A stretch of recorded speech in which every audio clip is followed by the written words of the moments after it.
Ti besoj ke qenë e pranishme të goditje e sekretarit të KZAZ-s nëmër 30 nga vëzhguesi Ronaldo Rakipi në hyrë shek. Çfarë ka ndodhur?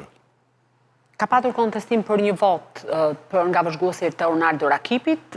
Vota është konsideruar e pavlefshme me vendim të KZAZ-s për shkak se ka patur janë votuar 2 kandidatë në të njëjtën fletë, pra përveç Ronaldo Rakipit dhe një kandidat tjetër që nuk e lejon ligji. Në momentin që vota është shpallur pavlefshme dhe sigurisht çdo vot tek votat preferenciale bën diferencën sa ju përket kandidatëve, njëri janë futur një sër personazhesh brenda rrethimit në KZAZ, por njëri prej tyre i cili është arrestuar ka goditur sekretarin e KZAZ-s. Ai shkoi bëri kallëzim në polici, u ndërpre për afro 2 orë e 30 minuta u desh ndërhyrja e zotit Celibashi që të vinte në KZAZ numër 30 në Yshek. Po ta shikosh, kjo është video. Unë e kam siguruar në momentet e para nga një vëzhgues. Partia Demokratike pretendoi që njeriu rau atë, po ky që rau ishte vëzhgues apo ishte... Tani zoti Celibashi nuk e dha një përgjigje të tillë, është duke u bërë verifikim, sepse tha që nuk është më detyre ime ata verifikojnë përket autoritetet. Po këta që arrestuan nuk se kanë arrestuar apo jo? Atëherë, atë e kanë ndaluar, është një person me precedent penal, sipas përfaqësuesve të Partisë Demokratike është djali i një punonjësi policie, por deri në këto momente mua nuk më është përgjigjur shkresës zyrtare që kam quar policisë nëse babai i tij është ose jo punonjës policie dhe nëse ka qenë i pranishëm në vendin e ngjarjes. Ajo çfarë mbetet për të hetuar është fakti se si agresori doli nga ambientet e KZAZ-s, sepse pasi ka ndodhur ngjarja, në momentin kur ndodhin ngjarje të tilla, policia ka një kontratë ose bashkëpunim me komisionerin shtetëror të zgjedhjeve që nuk duhet lejojë asnjë nga personat të dalë derisa të përfundojë hetimi, por ato e kanë lejuar të largohet nga vendi i ngjarjes dhe është kapur më pas. Gjatë kohës që ne kemi qenë aty janë shoqëruar edhe 2 persona të tjerë për të marrë në pyetje. Situata mjafton të shohësh video, nuk kam çfarë t'i komentoj. Është shumë e thjeshtë. Ndërkohë nga ana tjetër ne arritëm të fotografonim dhe të filmonim edhe një automjet që drejtohej nga një grua. Nuk e kemi identifikuar, por brenda atij automjetit ishte një çantë me një shumë të konsiderueshme parash që më pas u sekuestrua nga ana e policisë. Po e kemi të filmuar ne. Do të thënë është publike, janë pamje të bëra publike. Problemi është që zoti Celibashi e pezulloi dhe revokoi të gjithë vëzhguesit.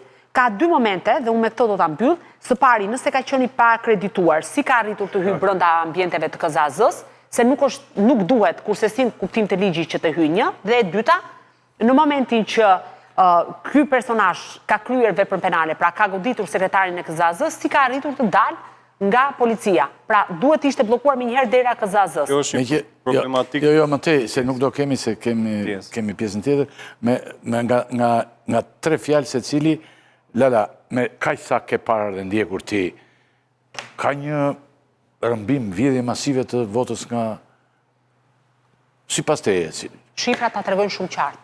Kaq kam për thënë. Unë them që ka një orientim të votës drejt subjektit të caktuar apo kandidatëve për deputet, të cilët nuk tregojnë asgjë në këto zgjedhje. Mërcili? Unë them që është vesi përhershëm i këtij pushteti që kërkon të blej edhe kur s'ka nevojë. Pushteteve se ka 30 vjet. Po pra, mirë, dakord, i gjithë, por padyshim që po. Janë vjedhur dhe bler. Por gjithsesi kësaj radhe rezultati nuk u kushtëzua nga vjedhja votës, ishte thjesht një dorëzim pa kushte më parë. Që Partia Socialiste do t'i fitonte zgjedhjet ishte një gjë që dijej shumë përpara se të ndodhte. Në këto shifra është domethënë e perceptueshme lehtësisht që një sasi e madhe votash janë bler.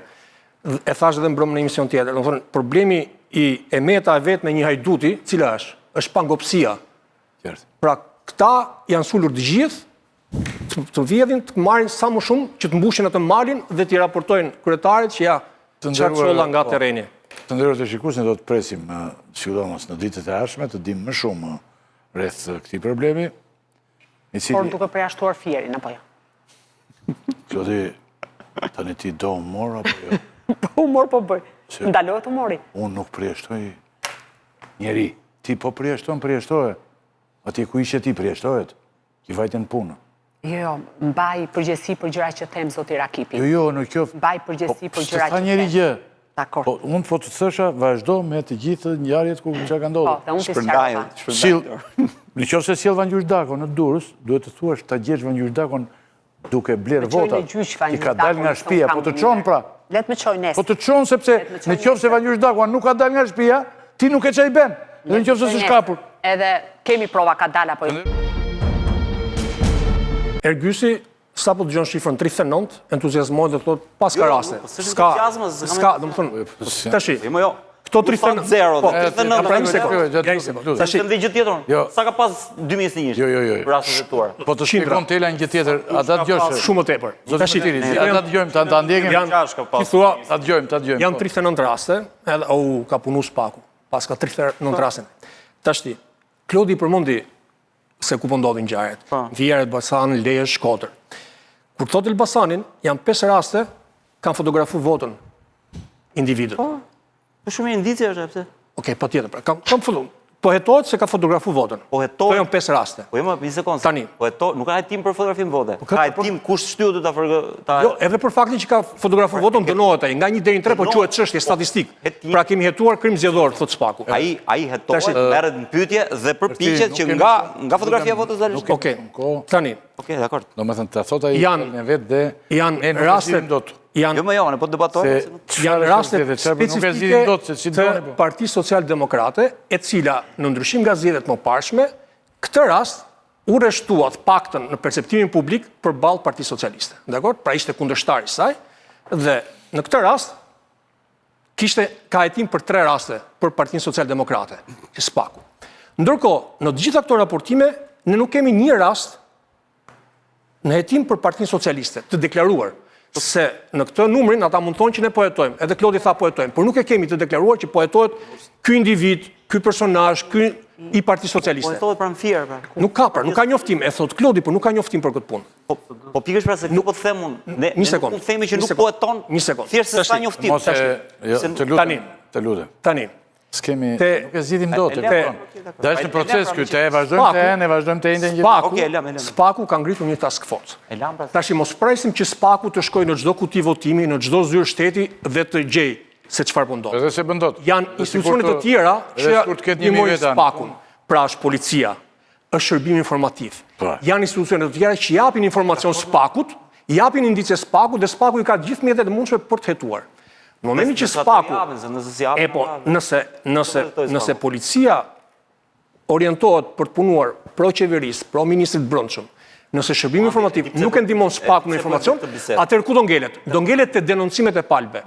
Dhe palët mund të denoncojnë, po palët nuk kanë kapacitetin që të mbledhin gjithë provat e mundshme dhe t'ia çojnë Spakut. Dhe surpriza këtyre zgjedhjeve do të ishte fakti që Spaku të gjente raste specifike që të denonconin dhe të tregonin publikut që po, partia shtet është duke intimiduar qytetar, është duke prodhuar fota në mënyrë jo të lirë, jo të drejtë, jo të lishme. Kjo ishte. Dhe kjo nuk ka ndodhur. Mund ndodhi mbas një javë, mbas një muaj, por nuk ka më vlerë, sepse çfarë duhet bënte përpara 11 majit. Jam totalisht me ty kur flet për Partinë Shtet sepse por ne përveç se flasim, kam një përpara pyetjes fundit me nga 2 fjali. Nuk e kjo Partia Shtet. Nëse ne flasim për manipulim, nuk kemi dot përgjigje nga Spaku që na mbështet. Ta lëm se sa kemi kohë. A vjen ta kryejmë Spakun e këtu apo jo?